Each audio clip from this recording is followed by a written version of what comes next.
இந்த படத்தை பொறுத்தளவுக்கு எனக்கு ரொம்ப ரொம்ப பிடிச்ச விஷயம் இந்த படத்துடைய கதைக்களம் தான். இது வரைக்கும் யாருமே பண்ணாத புதுமையான ஒரு கதைக்களமா அப்படின்னு கேட்டிங்கன்னா அப்படியெல்லாம் சொல்ல முடியாது. ஆனாலும் இந்த படம் பார்க்கும்போது எனக்கு ஒரு சில பழைய தமிழ் படங்கள் அங்கங்கே லைட்டாக மைண்டுக்கு வந்துட்டு தான் போச்சு. இருந்தும் இந்த படத்தில் டெமிகாட் அப்படின்னு சொல்லி ஒரு கேரக்டரைசேஷன் ஒன்று இருக்குது.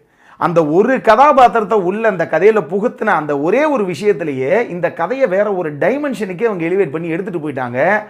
அங்கே தான் இந்த கதையை ரொம்ப ரொம்ப வித்தியாசமான ஒரு கதையாகவே இவங்க நிறுத்தினாங்க. அது ரொம்ப சூப்பராக இருந்தது. நிச்சயமாக இந்த கிரெடிட்டை இந்த படத்தை எழுதி இயக்குன ரிஷப் ஷெட்டிக்கு நீங்கள் கொடுத்தே ஆகணும். அவர் ஆக்டராக பின்னாடி பேசுவோம், இந்த விஷயத்துக்கே அவர் நிச்சயமாக பாராட்டணும். ஏன்னா பொதுவாக ஒரு விஷயம் நல்லா தெரிஞ்சுக்கோங்க, இண்டஸ்ட்ரியை சேர்ந்த மக்களுக்கு தெளிவாக தெரியும். ஒரு 100 படம் எடுக்கிறாங்கன்னு வச்சுங்களேன், இந்த 100 படத்துக்குமே கதை நல்லா தான் இருக்கும். ஆனால் அதனுடைய எக்ஸிக்யூஷன் ஒன்று இருக்குது பாருங்க, அதில் 95 படங்கள் பொதுவாக தோற்று போகும். ஏன்னா நம்ம என்ன மனசில் நினைச்சோமோ கொஞ்சம்